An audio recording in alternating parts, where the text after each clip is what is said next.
Hello, আসসালামু আলাইকুম everyone, সবাই কেমন আছেন? ওয়েলকাম করতেছি নিউ আর একটা ব্লগে। আর আজকে ব্লগটা মূলত হচ্ছে রোজার প্রথম দিক দিয়ে ব্লগগুলো আমি এখন আপলোড করতেছি, কারণ মাঝখানে আমি খুবই সিক ছিলাম, জ্বর ঠান্ডা প্লাস এগুলো তো ছিল, প্লাস বিজনেস দিয়েও খুবই বিজি ছিলাম। এই জন্য ঠিক মতন আমি ব্লগগুলো আপলোড দিতে পারি নাই। ইনশাল্লাহ এখন ব্লগগুলো আপলোড দিব। যাই হোক, এখানে আমি ব্লগটা শুরু করে দিচ্ছি। এটা প্রথম রোজার আগের দিন থেকে আমি কিছু প্রস্তুতি নিচ্ছি। সেটা তোমার ডাল, যেখানে এখানে মসুরির ডাল আর খেসারির ডাল আমি ভালো করে ধুয়ে এটা 3 দিন আমি রোদে শুকিয়েছি। দেন এখন ব্লেন্ডারে ব্লেন্ড করব।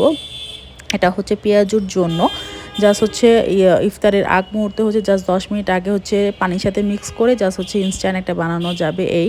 আর বাটাবাটি কোনো ঝামেলা নেই। এই জন্য আমি ডাল এখানে 2 রকম ডাল এখানে গুঁড়ো করে নিয়েছি, দেখতেই পারতেছো। আর শুকনো মরিচও সেম আমি গুঁড়ো করে নিয়েছি, জিরা গুঁড়ো করে নিয়েছি ভেজে হালকা করে তেলে। আর এখানে কাবাব বানাচ্ছিলাম, মনে একটু জাস্ট ঈদের রোজার আগের যে প্রস্তুতিগুলো থাকে, যেগুলো আমাদের লাগে, যেমন আমাদের আলুর চপের মধ্যে শুকনো মরিচ দিতেই হবে। আর এখানে আমি কিছু আইটেম বানাচ্ছিলাম। এখানে নাগেট বানাচ্ছিলাম, তারপর চিকেন চিজ বল বানাচ্ছিলাম, প্লাস ডোনার বানাচ্ছিলাম, আর কাবাব বানাচ্ছিলাম। এই তো আমি কিছু বানিয়ে এখন ফ্রোজেন করে রেখে দিব। আর ইফতারের আগ মুহূর্তে তো আলুর চপ বেগুন এগুলো কম বেশি সবার ঘরেই হয়। আর এখানে আমি কিছু ভেজে দিলাম। আর সেদিনই আমি কিছু গাছ কিনলাম। আর ইদানিং মাশাল্লাহ আমার অনেক গাছে এখন বারান্দায় হয়ে গিয়েছে। যারা ফেসবুকে দেখে থাকলে অবশ্যই ফলো দিয়ে দিও, আর ইউটিউব থেকে দেখে থাকলে সাবস্ক্রাইব করে দিও। কেমন লাগে আমার